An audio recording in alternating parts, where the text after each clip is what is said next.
Muy buenas noches o buenas tardes, amigos, hermanos. Es para mí una bendición grande estar con ustedes en esta ocasión para compartir con ustedes unos momentos alrededor del tema el poder del séptimo sello, para lo cual vamos a leer en Apocalipsis capítulo 24, versos 30 al 31, donde dice, y el capítulo 8, verso 1 al 5 de Apocalipsis, donde dice también acerca del séptimo sello, donde nos habla del séptimo sello. Leemos primero San Mateo 24, verso 30 al 31, donde dice: entonces aparecerá la señal del Hijo del Hombre en el cielo, y entonces lamentarán todas las tribus de la tierra, y verán al Hijo del Hombre viniendo sobre las nubes del cielo con poder y gran gloria. Y enviará a sus ángeles con gran voz de trompeta, y juntarán a sus escogidos de los cuatro vientos, desde un extremo del cielo hasta el otro. Y Apocalipsis capítulo 8,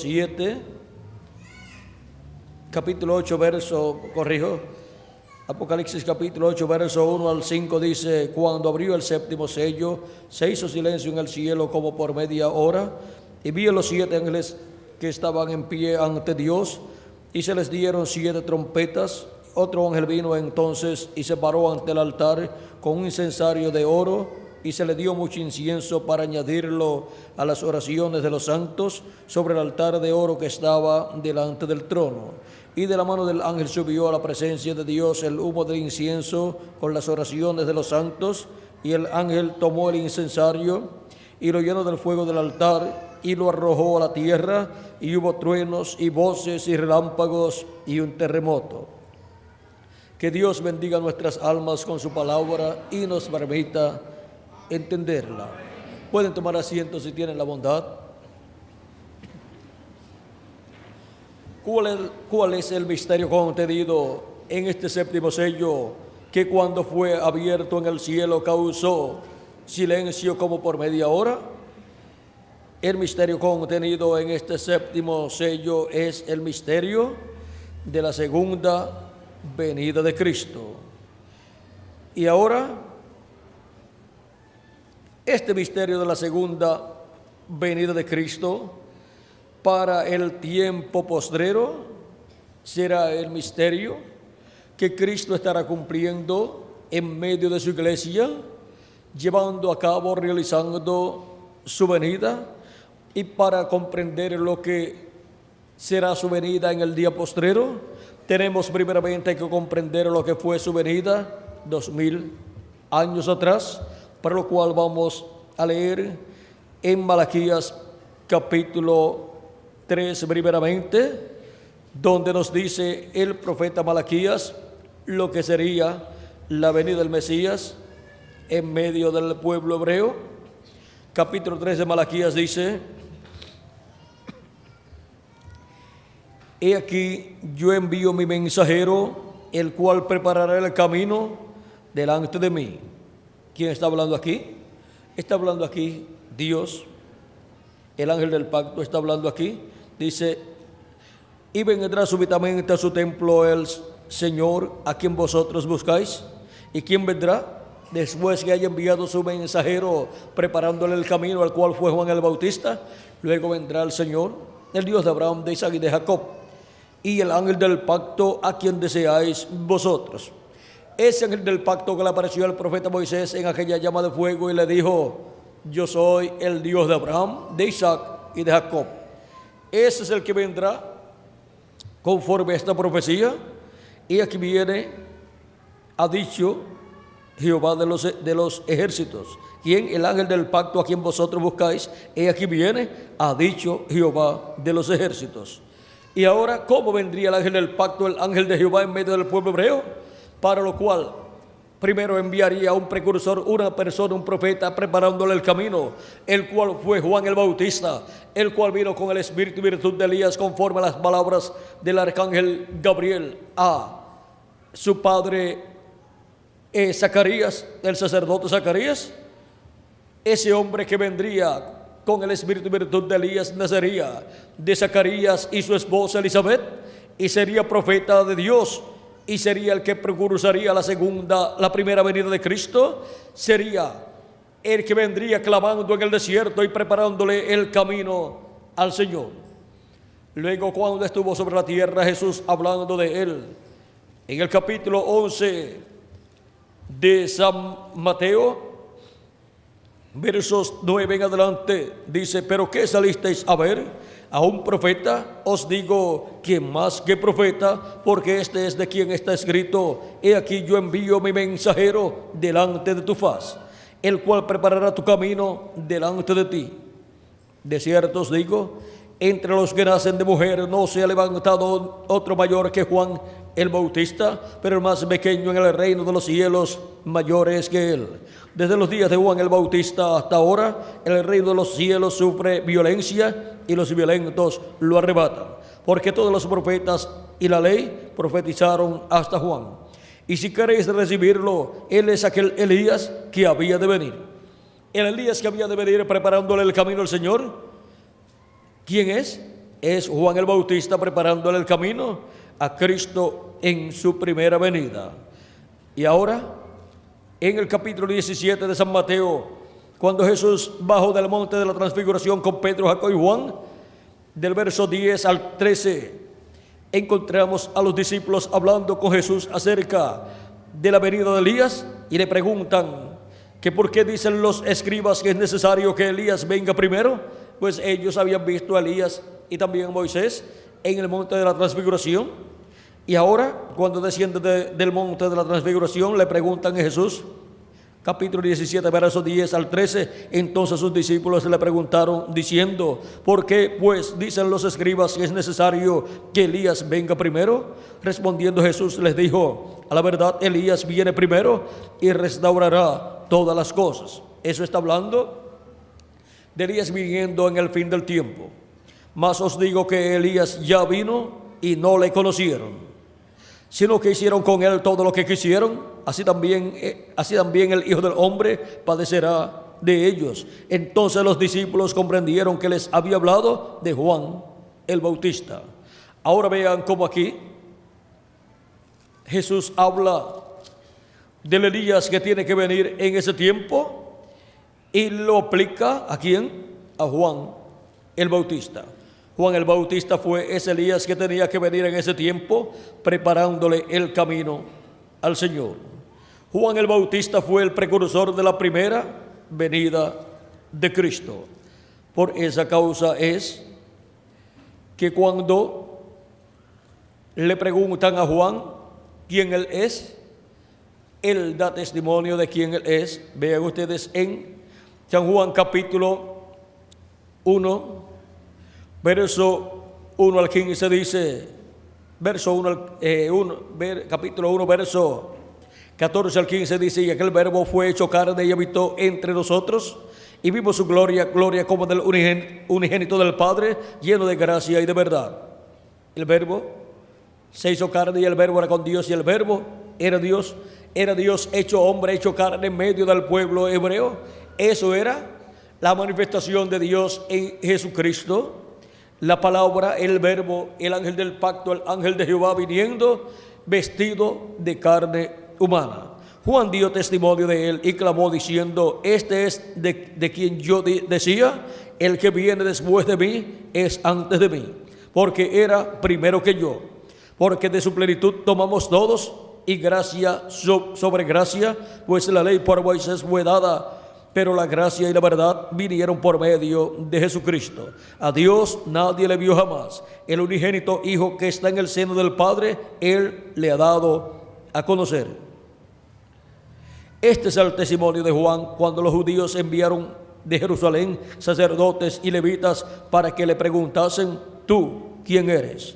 Confesó y no negó, sino confesó: yo no soy el Cristo. Y le preguntaron: ¿qué pues? ¿Eres tú Elías? Dijo: no soy. ¿Eres tú el profeta? Y respondió: no. Y le dijeron: pues quién eres? Pues quién eres, para que demos respuesta a los que nos enviaron. ¿Qué dices de ti mismo? Dijo: yo soy la voz de uno que clama en el desierto, enderezad el camino del Señor, como dijo el profeta Isaías. Y los que habían sido enviados eran de los fariseos. Y le preguntaron y le dijeron: ¿por qué pues bautizas si tú no eres el Cristo, ni Elías, ni el profeta? Juan les respondió diciendo: yo bautizo con agua, mas en medio de vosotros está uno a quien vosotros no conocéis. Este es el que viene después de mí, el que es antes de mí, del cual yo no soy digno de desatar la correa de su calzado.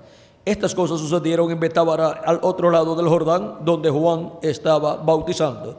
El siguiente día vio Juan a Jesús que venía a él y dijo: he aquí el Cordero de Dios que quita el pecado del mundo. Este es de quien yo dije: después de mí viene un varón.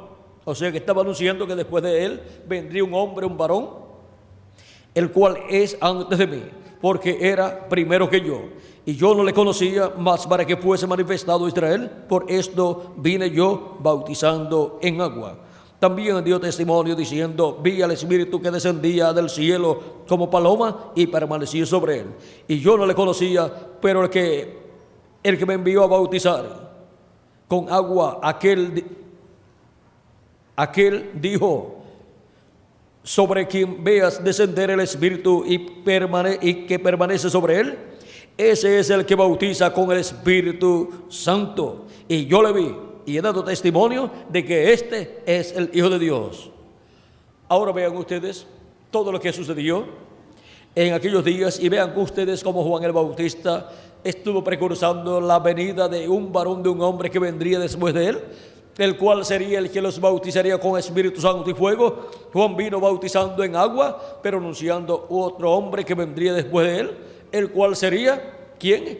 El Verbo, la palabra hecho carne, la palabra encarnada en un hombre, o sea, el ángel del pacto encarnado en un hombre de aquel tiempo, que nacería en medio del pueblo hebreo, pero en ese hombre estaría el Verbo, la palabra encarnada en aquel tiempo. O sea, que el ángel del pacto, el ángel de Jehová, el Dios de Abraham, de Isaac y de Jacob, estaría manifestado en carne humana, en ese velo de carne llamado Jesús de Nazaret. Dios vestido de carne humana, así como cada uno de ustedes está vestido de carne humana. Le quitan el cuerpo de carne y desaparece de esta dimensión terrenal. Se va a vivir al paraíso, pero aquí ya no vive. En esta dimensión ya no está viviendo, si le quitan el velo de carne. Y ahora vean ustedes, Dios vino a vivir en medio de los seres humanos, ya no solamente en espíritu, sino en carne también, en el velo de carne llamado Jesús. Él estuvo manifestado de edad en edad y de dispensación en dispensación en cada mensajero que Él envió, y ese fue el velo de carne temporal que Dios usó, el ángel del pacto usó en su manifestación en cada edad. Pero cuando vino manifestado en carne humana en la persona de Jesús, vino manifestado en toda su plenitud. Por eso pudo llevar a cabo la obra de redención en la cruz del Calvario.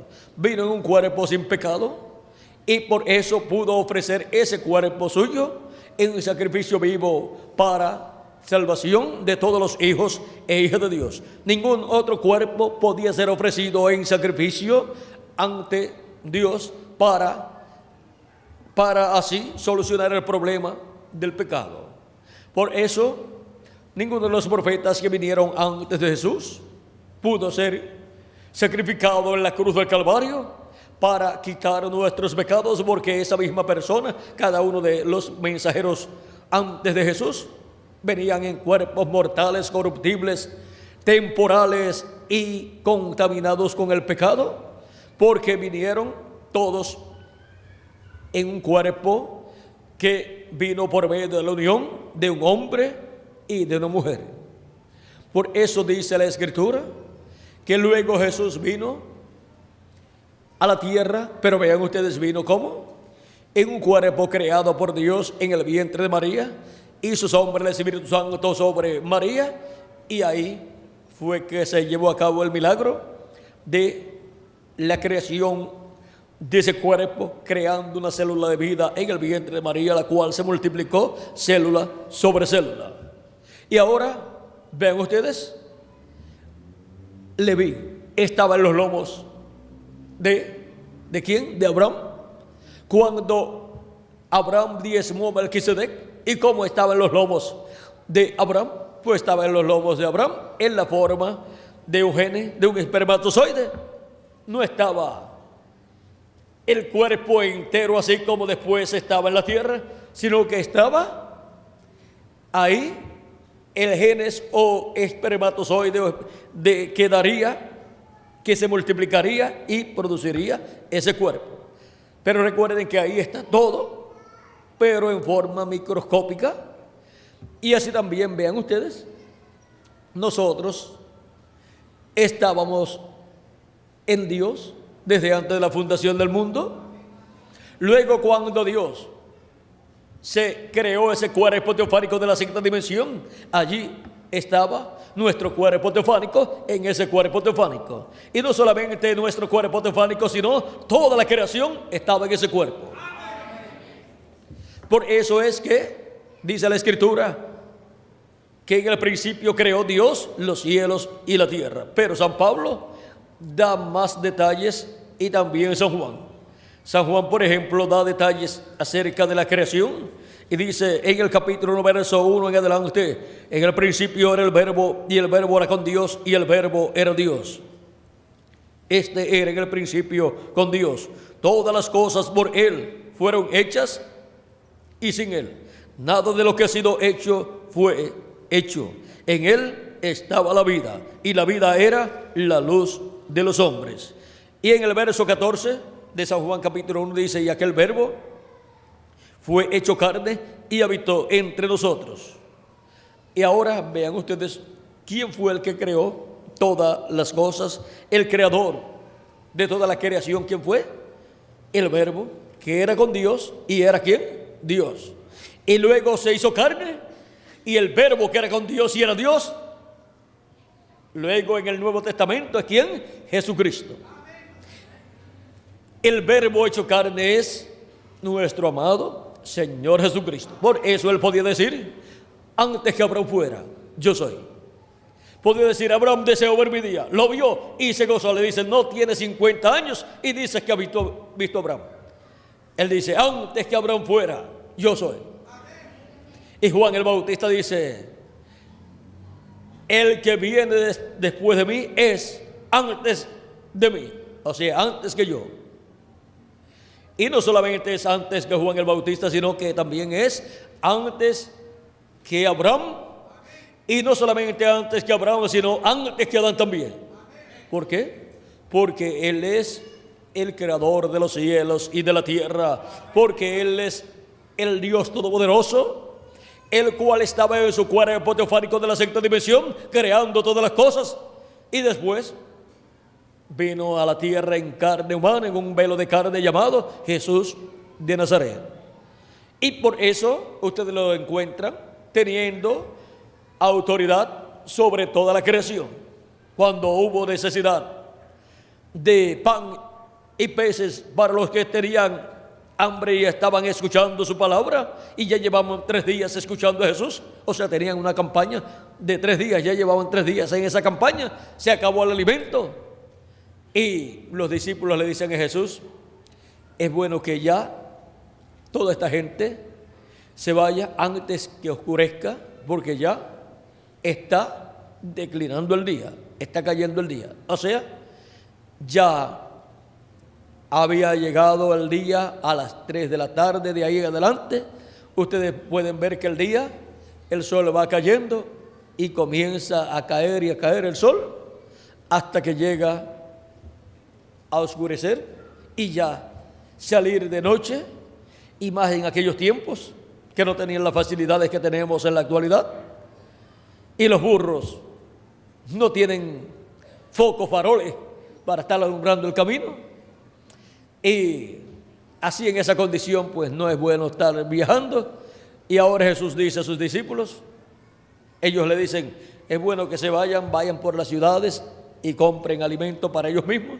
O sea, que cubran sus propios gastos ellos, vayan y compren alimento. Jesús les dice, no tienen necesidad de irse, dadle vosotros de comer. Tremenda situación para los discípulos. Dicen, nosotros aquí no tenemos nada, y aún si fuésemos a comprar pan, dijeron una cantidad, con tal cantidad no daría para tanta gente. En una ocasión hubo unas 5,000 personas y en otra ocasión 4,000 personas, y eso es sin contar los niños y las mujeres, y hay niños que comen más que los mayores y también mujeres. Así es que no son los hombres los que comen mucho, sino muchas veces las mujeres, y algunas veces dicen no, sino que solamente comen un poquito y el resto del día que han estado en la casa. Si son las que tienen la llave de la cocina, así es que a la hora que quieran comer, ahí ellas están en la cocina y preparan lo que quieran comer. Aunque después, cuando llega la hora de comer, comen poquitito, pero y todo lo que se comieron antes. Así es que el menos que come algunas veces es el esposo, porque está muy ocupado trabajando. Y los niños, en la misma forma. Pero eso está bien. Está bien que coman, pero que tampoco lo hagan en exceso y le vayan a hacer gastar más de lo normal a sus esposos, porque no conviene tampoco. Siempre se le va a reflejar después en exceso de peso y de todas estas cosas en la mayor parte de las veces. Otras pues aumentan sin comer mucho, pero hay que buscarle la vuelta, la forma y la solución a los problemas, y para algunas personas eso es problema. Si no es problema para la esposa, tiene que ver si para el esposo sí es problema, porque si es problema para la esposa o no es problema para la esposa, pero al esposo no le gusta mucho así, pues tiene que ver cómo hace para que tenga a su esposo contento. Y ahora podemos ver que Jesús le dice, no tienen necesidad de irse, dadle vosotros de comer. Tremendo problema para los discípulos. Y le dicen, y Jesús le pregunta a ellos, ¿qué tienen ustedes? No tenemos nada, lo único que hay es un muchacho o un niño por ahí, ya lo habían averiguado, que tiene unos panecitos y unos pececitos. No se sabe de quién era hijo este niño, y no se sabe qué iban los discípulos a hacer para lograr lo que este niño tenía, si es que Jesús lo demandaba así. Ahora ellos pensaron, bueno, al decirle que es un niño el que tiene esto por aquí, a lo mejor es algo de la familia, o si no, que esté vendiendo estos panecitos y estos pececitos. Al decirle así a Jesús, pues va a decir, bueno, ustedes tienen razón, vayan ustedes, que se vayan, los despedimos, que vayan a comprar las ciudades y por ahí mismo se van ya tranquilos. Pero Jesús dice, traed acá esos panecitos y esos pececitos. Y al niño pues había que pagarle, si era que los estaba vendiendo, o si era de la familia, o si era de alguno de los discípulos el niño, entonces pedirle que lo entregara a Jesús, que lo diera para llevarlo a Jesús. Y Jesús dice, ahora ya han traído lo que tienen, ahora pidan al pueblo que se sienten sobre el pasto, sobre la grama, de 50 en 50. ¿Y por qué de 50 en 50? El 50 es un número muy importante. Vean ustedes, el 50 es Pentecostés. Y Pentecostés, el día de Pentecostés, encontramos que Dios derramó de su Espíritu Santo y vino el agua que salta para vida eterna, que corre por el vientre, por el interior de cada hijo e hija de Dios. vino agua de vida eterna. Y vean ustedes, el año 50 es el año del jubileo, donde vendrá la transformación de nuestro cuerpo. Cuando se actualice el año 50, ese es el ciclo divino, donde los muertos en Cristo resucitarán en cuerpos eternos y nosotros los que vivimos seremos transformados. Así es que vean ustedes cómo Cristo usa ese número 50 durante la dispensación de la gracia. Se ha estado viviendo bajo el ciclo divino del día de Pentecostés, y para el día postrero se entrelaza con el año de Pentecostés, en donde, en adición a recibir el Espíritu Santo, el cual ha sido derramado el día de Pentecostés 2000 años atrás y ha seguido siendo derramado sobre toda carne que cree en Jesucristo como su Salvador, y así hemos obtenido el nuevo nacimiento luego de creer en Cristo como nuestro Salvador y lavar nuestros pecados en la sangre de Cristo. Y hemos recibido el cuerpo teofánico de la sexta dimensión para el día postrero. En el año del jubileo actualizado, recibiremos el cuerpo físico y eterno que Él ha prometido para nosotros. Vean, eso es la doble porción del Espíritu. Primero, con las primicias del Espíritu, recibimos el cuerpo teofánico. Y con la doble porción del Espíritu, recibiremos ¿qué? El cuerpo físico y eterno que Él ha prometido para cada uno de nosotros. Bajo el día de Pentecostés recibimos las primicias, el cuerpo teofánico, y bajo el año de Pentecostés, bajo el año del jubileo, recibimos el cuerpo físico eterno que Él ha prometido para todos nosotros. Encontramos que en 2 ocasiones Cristo multiplicó los panes y los peces, y vean ustedes, en una ocasión eran 5,000 personas sin contar los niños y las mujeres, y en la otra ocasión eran 4,000 personas sin contar los niños y las mujeres. Si contamos los niños y las mujeres, y si sacamos la cuenta a base de los que hay aquí, si contamos los hombres, los varones que hay aquí, y luego contamos las mujeres, probablemente encontraremos que hay más mujeres que varones. Y si así fue en aquellos días, si habían 5,000 personas, 5,000 hombres, entre varones, entre jóvenes y adultos y niños, sin contar las mujeres, y si para aquel tiempo había más mujeres así en las actividades que hombres, entonces la congregación que allí estaba siendo alimentada con los panes y los peces pasaba de 10,000 personas. Pero, como no nos explica la Biblia qué cantidad del sexo femenino hubo en esas 2 ocasiones, lo dejamos así quietacito, y todos los que quieran saber el número exacto de las mujeres que hubo en estos 2 milagros, pues esperemos que estemos en el milenio y allí veremos cuál es el número, porque ahí lo vamos a saber todo. Así es que no hay ningún problema. Miren, cuando hablamos, por ejemplo, cuando hablamos acerca de la cantidad de hombres, pues eso está bien. Pero cuando se dice sin contar los niños y las mujeres, eso ya no hay límite. O sea, que es mejor para las mujeres que no haya límite y puedan entrar todas las que quieran entrar. Ahora, esto es una bendición grande para los hijos e hijas de Dios. Sabemos que hay un número de escogidos, y ahora no sabemos si hay en ese número de escogidos más mujeres que hombres. Ahora, eso lo vamos a ver también en el milenio para no rompernos la cabeza con estos números por ahora.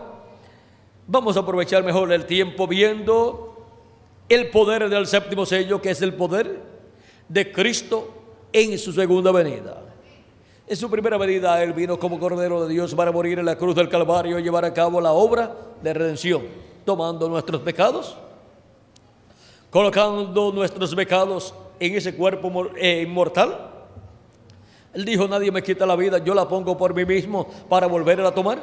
Pero Para hacer mortal ese cuerpo tuvo que tomar nuestros pecados, porque la paga del pecado es ¿qué? Muerte. Por lo tanto, al tomar nuestros pecados y ser colocados sobre Jesús, se hizo mortal su cuerpo físico y murió en la cruz del Calvario. Quizás el diablo se puso muy contento y dijo: lo he hecho mortal, he logrado matarlo. Y sin embargo no se dio cuenta el diablo que esa era la misma derrota del diablo. Lo que el diablo creyó que era la derrota de Jesús fue la derrota del diablo. Porque el diablo es como la abeja que pica y pierde su aguijón.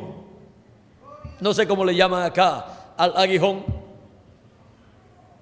Allá se le dice, no sé si significa algo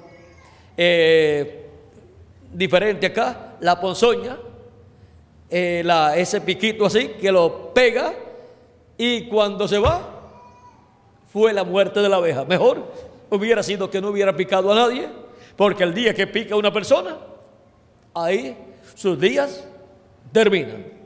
Y luego la persona aprieta y se saca ese aguijón y la persona sigue viviendo. Y aún si se deja el aguijón ahí, no hay ningún problema. Pues si tiene artritis o reuma o cosas así, dicen que las picadas de abeja son muy buenas.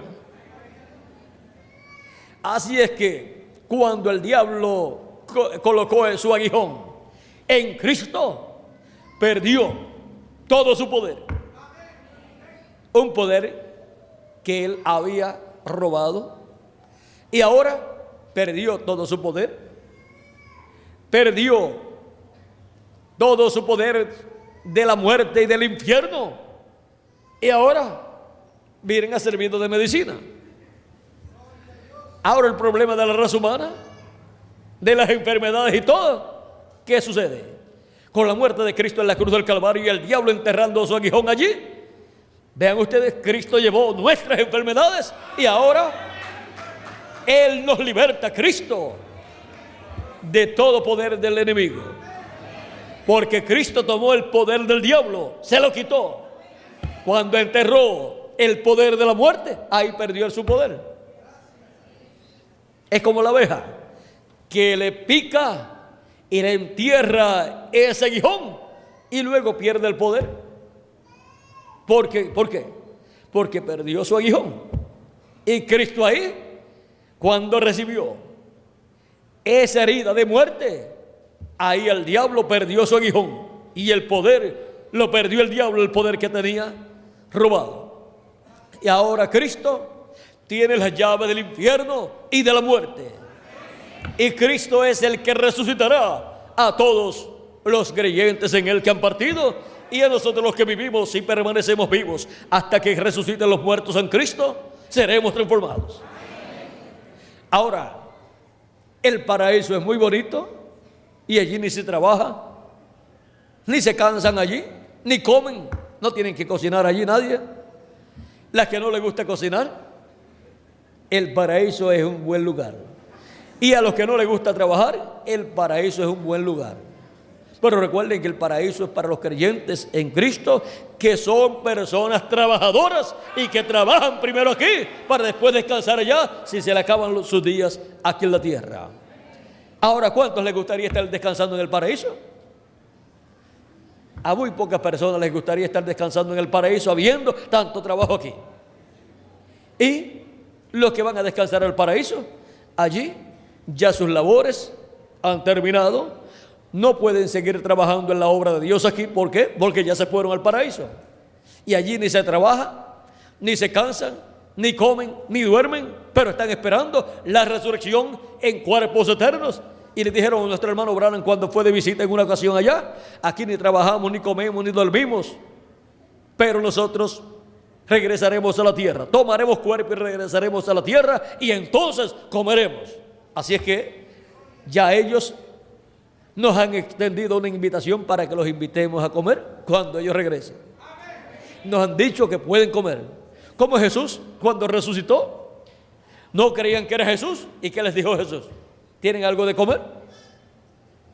Le dieron un panal o un pedazo de panal de abejas y un pedazo de pescado y comió delante de ellos, porque en el cuerpo teofánico, vean ustedes, allí en el paraíso ni comen, ni duermen, no se cansan, no les da sueño y ni trabajan tampoco.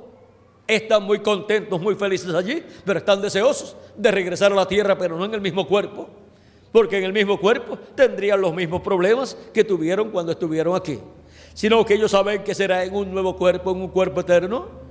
Y le dijeron a nuestro hermano Branham, cuando él quiso ver a Jesús, le dijeron: ahora no lo puedes ver, está más arriba, o sea, está en la séptima dimensión. Ellos estaban allí en la sexta dimensión y Jesús estaba más arriba en la séptima dimensión, allá haciendo intercesión en el trono del Padre.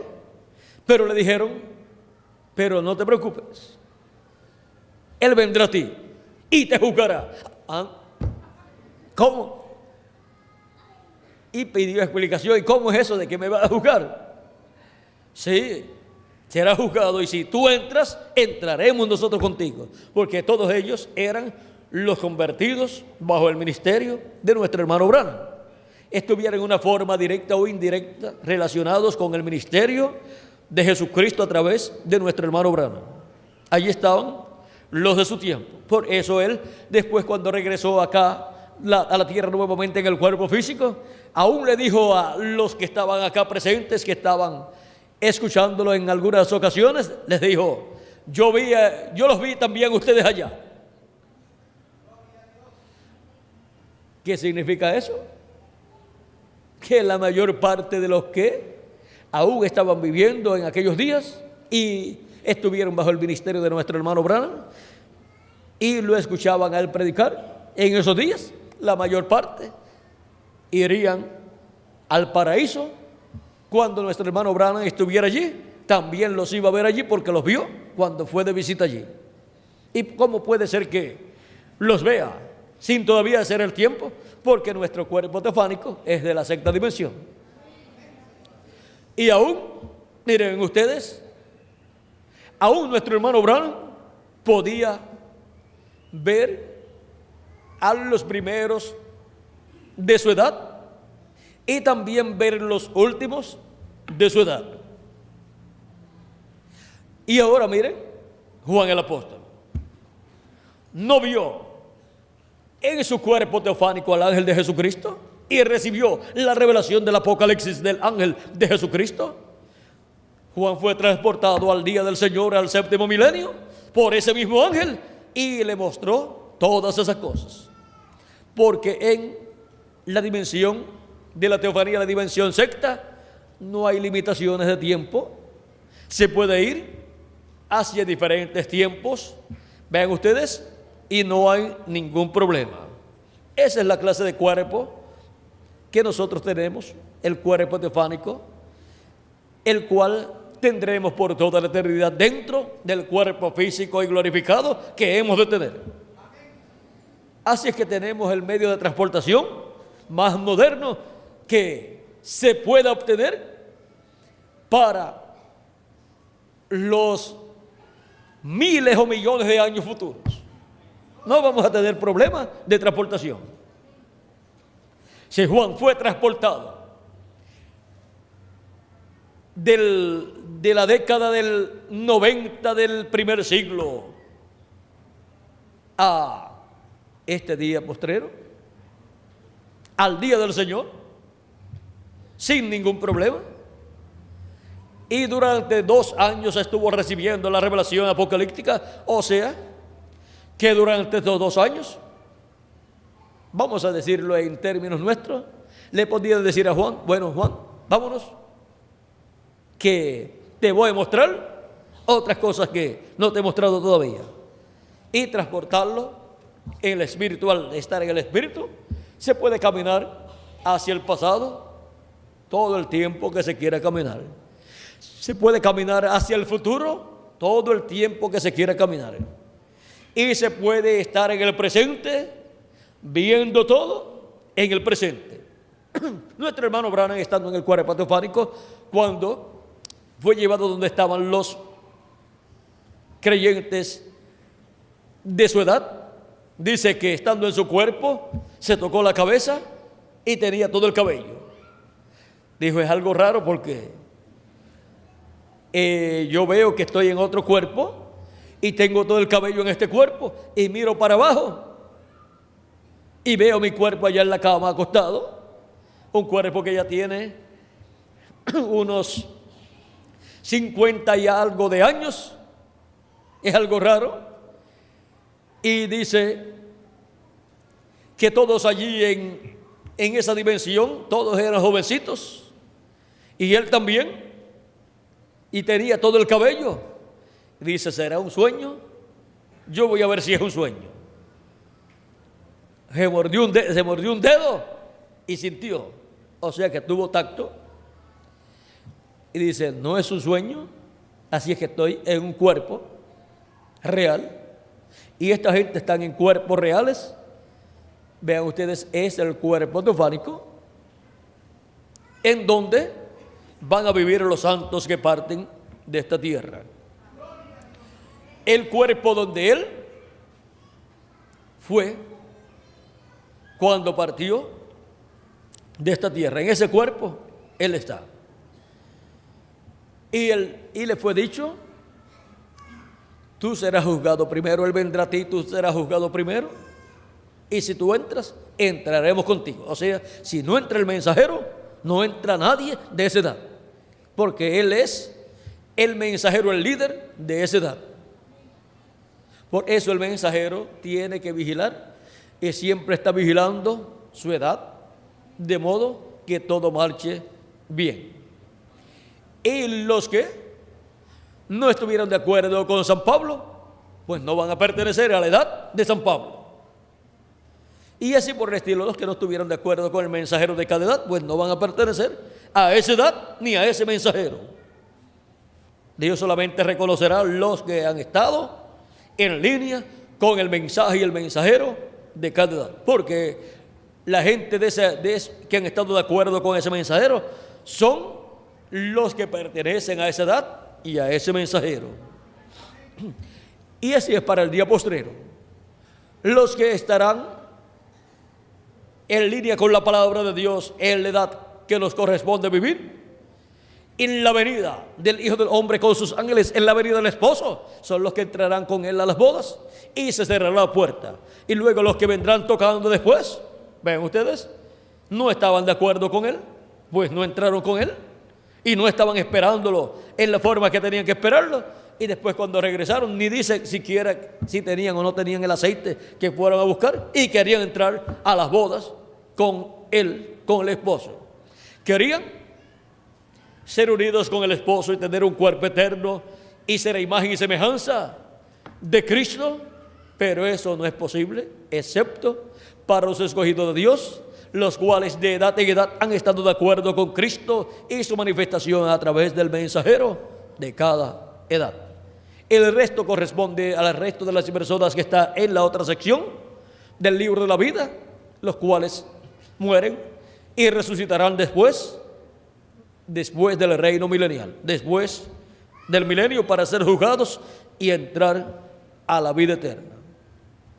Los que sus nombres hayan permanecido en el libro de la vida, escritos, y los que no hayan permanecido, pues no vivirán eternamente, sino que serán juzgados y echados al lago de fuego.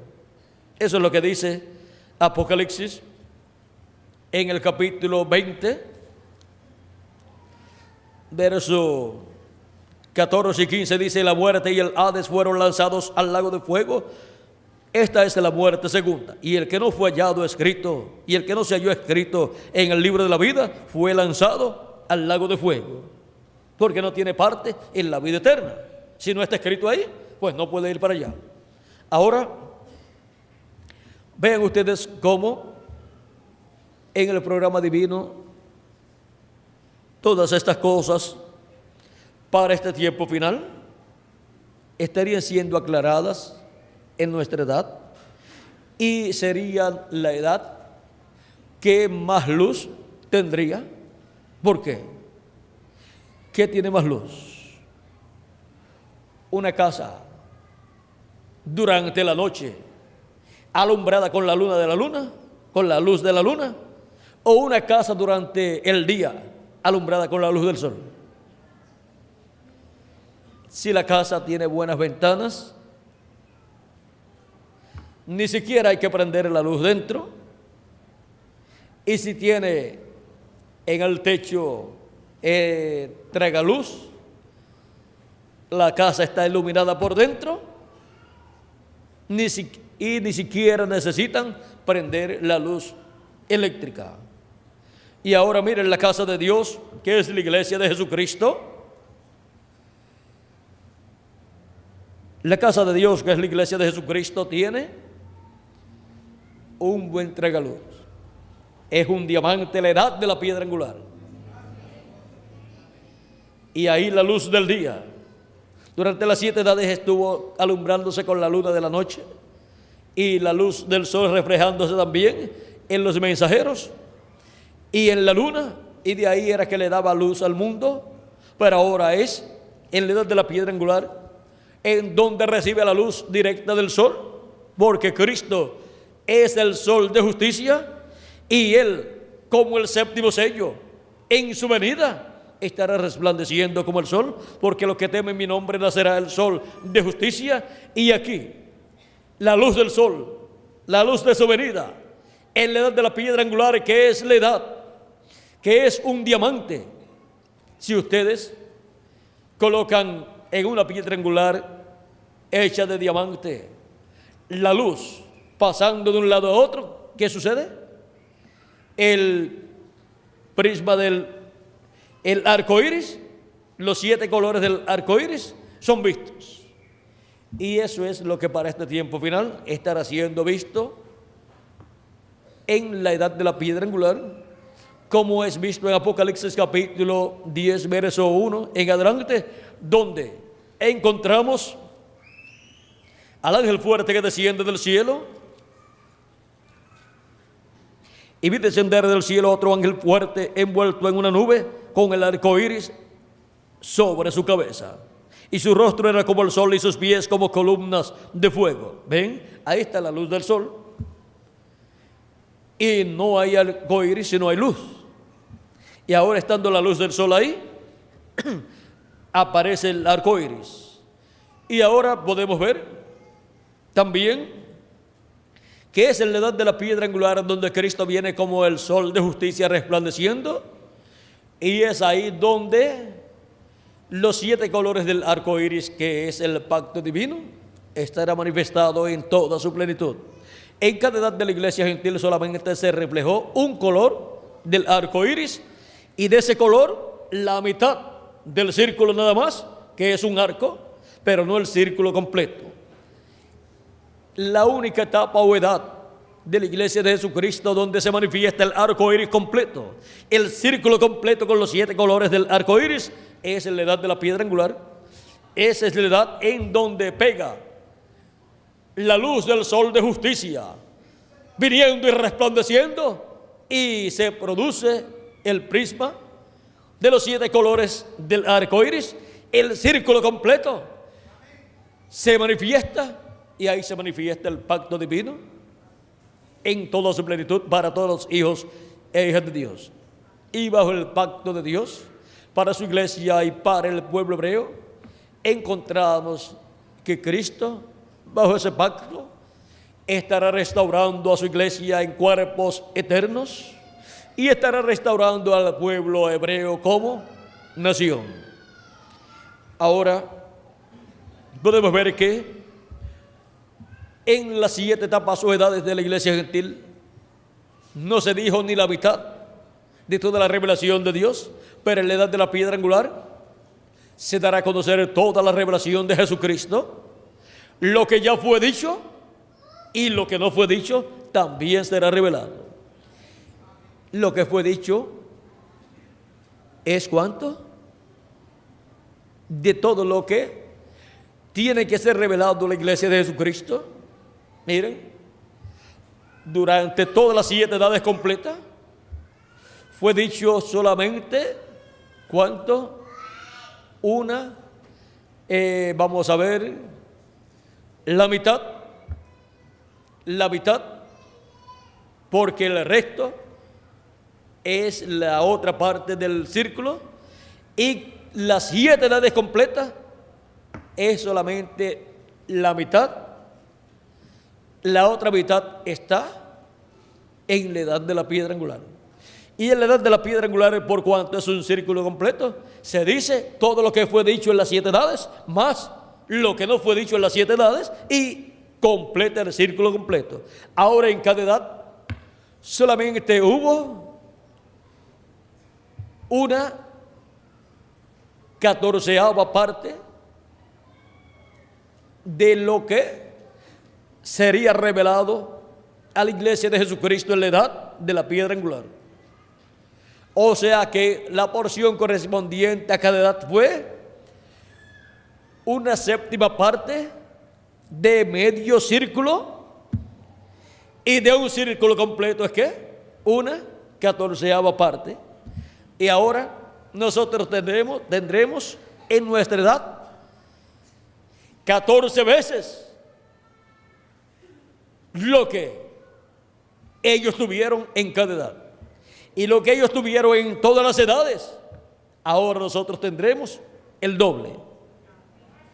Ellos tuvieron 7 veces cubriendo en las 7 edades completas, y ahora nosotros tendremos 14 veces lo que ellos tuvieron, más lo que ellos no tuvieron, que era para nosotros. Y ahora, esto es en la venida del Hijo del Hombre, con poder y gloria, con sus ángeles viniendo, como Cristo dijo en San Mateo capítulo 16, verso 27 al 28, cuando nos habló allí diciendo: porque el Hijo del Hombre vendrá en la gloria de su Padre con sus ángeles, y entonces pagará a cada uno conforme a sus obras. ¿Cómo vendrá en la gloria de su Padre? ¿Para qué? Para pagar a cada uno conforme a sus obras. A los que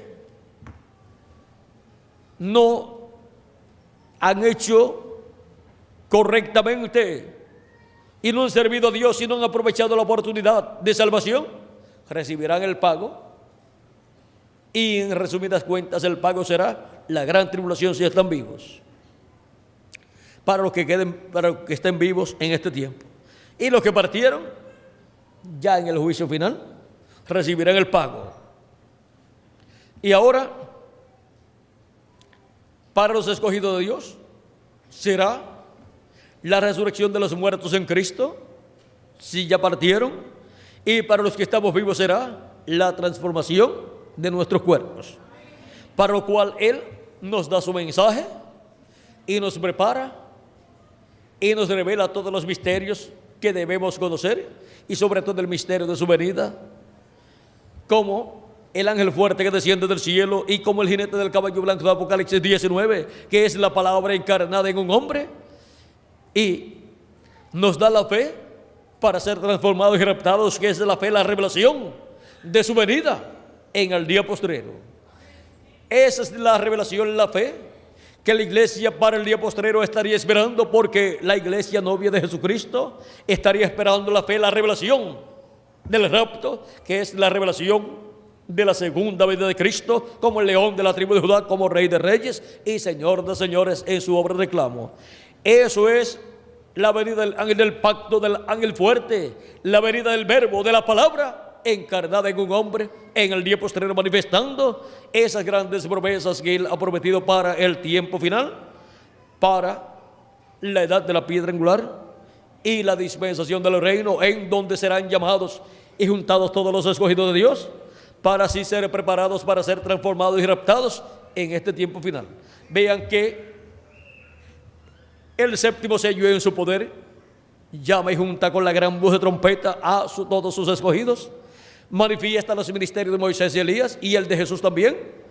El séptimo sello, que es la venida de Cristo con sus ángeles, vean ustedes, en su poder estará manifestando el ministerio de Elías, el de Moisés y el de Jesús, y con el mensaje de la gran voz de trompeta del evangelio del reino estará llamando y juntando a todos los escogidos de Dios en la edad de la piedra angular. No es una obra humana, sino que es la obra de este ángel que está aquí, que es el ángel que desciende del cielo envuelto en una nube. Aquí está envuelto en esta nube formada por ángeles, y él mismo es parte de esa nube, y él es el que lleva a cabo la obra del día posterior a la edad de la piedra angular, así como los otros 7 ángeles tuvieron que estar manifestados en carne humana para tener sus ministerios. Así también el ángel, que es diferente a los demás, tiene que estar manifestado en carne humana en el ángel de Jesucristo para tener su ministerio, y así llamar y juntar a sus escogidos con el mensaje de la gran voz de trompeta del evangelio del reino, y así colocarnos en la edad de la piedra angular, y así también darnos la revelación, la fe, para ser transformados y raptados, que es la revelación de la venida de este ángel, que era diferente a los demás, viniendo a la tierra en carne humana. Y eso es la venida de la palabra del verbo en carne humana, la venida de la palabra encarnada en un hombre, en el ángel del Señor Jesucristo, manifestándose y llamando y juntando a todos sus escogidos en la edad de la piedra angular. Vean todas las cosas que hace el séptimo sello. Recuerden que el séptimo sello es la venida del ángel, del pacto del ángel de Jehová, y tiene un sinnúmero de cosas en el proyecto divino para llevar a cabo en este tiempo final, y él en el día posterior estaría llevando a cabo todas esas cosas, cada una en su momento preciso delante de Dios. O sea que no va a colocar primero las cosas que tiene que hacer al final. Cada cosa tiene que ser hecha en el tiempo señalado por Dios. Y cuando cumpla hasta la última, nosotros seremos transformados luego que los muertos en Cristo sean resucitados. Y después el resto de las cosas que Él tiene que cumplir en su venida, las cumplirá también. Y estaremos con Él aquí en la tierra por 30 o 40 días en el cuerpo eterno, y luego nos iremos con Cristo a la cena de las bodas del Cordero. Por 3 años y medio estaremos con Él en esa gran fiesta, y allí veremos a Cristo en su cuerpo glorificado. Lo veremos. Ese es el tiempo cuando ya estemos transformados, que podremos ver a Jesucristo en su cuerpo. Antes lo hemos visto a través de las edades, manifestado en el cuerpo de cada ángel mensajero, y en la edad de la piedra angular también en el cuerpo del ángel mensajero de Jesucristo. Pero luego lo veremos en su cuerpo glorificado, cuando ya nosotros tengamos también nuestro cuerpo glorificado, y estaremos con Él en la cena de las bodas del Cordero en el cielo. Después regresaremos a la tierra, ya como reyes y sacerdotes, con el nuevo cuerpo, y ya y en la posición de reyes y sacerdotes para el glorioso reino milenial de nuestro amado Señor Jesucristo. Y todo eso es en el poder del séptimo sello, en el poder de la segunda venida de Cristo, como el león de la tribu de Judá, como Rey de reyes y Señor de señores en su obra de reclamo. Ahora hemos visto todas las cosas que el séptimo sello, que es el Señor en su segunda venida como Rey de reyes y Señor de señores, estará haciendo en la manifestación de su poder. Y nosotros somos el resultado de esa manifestación del séptimo sello, siendo llamados y juntados en este tiempo final, con el mensaje de la gran voz de trompeta del evangelio del reino. Y estamos siendo preparados para ser transformados y raptados en este tiempo final. Hemos visto así a la ligera, porque esto tomaría mucho tiempo para mostrarlo con todos los detalles que tiene. No es este tema el poder del séptimo sello, pero vean, con el poder del séptimo sello, todas las cosas prometidas por Dios para ser realizadas en este tiempo final serán realizadas, porque es Cristo, el ángel del pacto, el ángel de Jehová, que se hizo carne 2000 años atrás, viniendo nuevamente en el día postrero en carne humana. Eso es la venida de la palabra encarnada en un hombre, viniendo en el poder de la palabra pura. Eso es viniendo en el caballo blanco, en el poder de la palabra pura, porque un caballo, una bestia en la Biblia, representa un poder. Y está viniendo en el poder de la palabra pura en el día postrero. Y está viniendo ¿cómo? está viniendo como la palabra, el verbo, la palabra encarnada. ¿Dónde? En un hombre, porque en un hombre que se tiene que encarnar la palabra, el verbo. Y ahora ese hombre tiene que ser un hombre de este tiempo final. Así como el ministerio de Moisés y el de Elías estarán manifestados en carne humana en un hombre, tiene que ser en un hombre de este tiempo final. Y el ministerio de Jesús estará manifestado en carne humana en este tiempo final y tiene que ser en un hombre de este tiempo final, en el cumplimiento del séptimo sello, en el cumplimiento de la venida del Hijo del Hombre con sus ángeles. Y viene en el poder del séptimo sello, viene en el poder de la palabra. Y viene para cumplir todo lo que Él ha prometido para su iglesia, para ese tiempo final. Ha sido para mí un privilegio muy grande estar con ustedes hablándoles sobre el poder del séptimo sello. Todo lo que Dios hará en este tiempo final lo hará en el poder del séptimo sello. Nos ha llamado en y con el poder del séptimo sello. Ha abierto una novedad con el poder del séptimo sello. Ha abierto una nueva dispensación con el poder del séptimo sello. Nos ha dado un mensaje dispensacional, el mensaje del Evangelio del Reino con el poder del séptimo sello. Nos ha dado un mensaje para una nueva edad, la edad de la piedra angular, con el poder del séptimo sello. Y resucitará a los muertos en Cristo y transformará a los que están vivos con el poder del séptimo sello. Porque todo poder le es dado en el cielo y en la tierra, dijo Cristo así: todo poder me es dado en el cielo y en la tierra. Y Él, así como ha estado manifestando su poder de edad en edad, en el día postrero manifestará todo su poder en toda su plenitud y producirá, cumplirá todo lo que Él ha prometido para este tiempo final, tanto en favor de los escogidos de Dios como del pueblo hebreo, como también con relación al reino de los gentiles, al reino de la bestia, a los pies de hierro y de barro cocido. Todo será con el poder del séptimo sello y en el poder del séptimo sello. Hemos visto nuestro tema, el poder del séptimo sello. Con ese poder será que todo lo que Dios ha prometido para este tiempo final será realizado. Y gracias a Dios que hemos sido llamados y juntados, y los que faltan por ser llamados y juntados también serán llamados y juntados con el poder del séptimo sello, siendo revelado el misterio del séptimo sello, el misterio de su venida, de la venida de la palabra encarnada en un hombre. Ese es el único mensaje con el cual son llamados y juntados todos los escogidos de Dios de entre los gentiles, y serán llamados y juntados 144,000 hebreos también.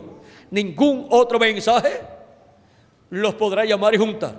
Vean ustedes, mensajeros poderosos como San Pablo y otros mensajeros poderosos trataron de llamar y juntar esos 144,000 hebreos y no pudieron. ¿Por qué? Es para el tiempo final, para ser llamados y juntados con el poder del séptimo sello, revelándole al pueblo hebreo el misterio del séptimo sello, el misterio de la venida del Hijo del Hombre con sus ángeles, con el mensaje de la gran voz de trompeta del Evangelio del Reino. No hay otro mensaje para el pueblo hebreo ser llamado y juntado, y no hay otro mensaje para los escogidos de Dios del día postrero ser llamados y juntados. Ese es el mensaje de la gran voz de trompeta del Evangelio del Reino, llamando y juntando a todos los escogidos de Dios en el poder del séptimo sello. Es el poder del séptimo sello, el poder de Cristo como león de la tribu de Judá, como rey de reyes y señor de señores, en su segunda venida, siendo manifestado ese poder. Ha sido para mí un privilegio muy grande estar con ustedes en esta noche, dándoles testimonio del poder del séptimo sello. Que Dios me los bendiga, que Dios me los guarde a todos, y que pronto, con el poder del séptimo sello, los muertos en Cristo sean resucitados y nosotros los que vivimos seamos transformados y llevados a la cena de las bodas del Cordero en el cielo. Porque nosotros que vivimos somos los que veríamos la venida del Hijo del Hombre con sus ángeles en el poder del séptimo sello. Y eso es lo que estamos viendo en este día postrero. Por eso, con el poder y en el poder del séptimo sello, hemos sido llamados y juntados, y en el poder del séptimo sello seremos transformados en este tiempo final. En el nombre eterno del Señor Jesucristo. Amén y amén. Vamos a pedirle a Miguel pase por aquí, ya que tenemos compromiso dentro de algunos minutos. Ya vamos a pasar a Miguel para continuar y finalizar nuestra parte en esta noche. No hemos llegado todavía a la hora, Miguel. Se nos fue el tiempo volando, y eso que no les leí muchas escrituras, y no les leí casi del mensaje del hermano Branham. ¿Cuánto le leí, Miguel? No recuerdo en cuántos lugares les leí, pero si les leí muy poco, ya que tenemos poco tiempo en esta ocasión. Pero miren, se nos fue 1 hora con 5 minutos, y ya llevamos como unos segunditos del otro minuto, y todavía nos quedaríamos aquí hasta por la madrugada, y todavía seguiríamos toda la semana, y todavía no terminaríamos de dar a conocer todo lo que Cristo, con el poder del séptimo sello, con el poder de su venida, como león de la tribu de Judá, Rey de reyes y Señor de señores, hará en este día postrero, en el cumplimiento de su venida como el jinete del caballo blanco de Apocalipsis 19, verso 11 al 21, y como el ángel fuerte que desciende del cielo en Apocalipsis capítulo 10. Que las bendiciones de Cristo, el ángel del pacto, sean sobre cada uno de ustedes y sobre mí también, y pasen todos muy buenas noches. Con nosotros, Miguel Bermúdez Marín.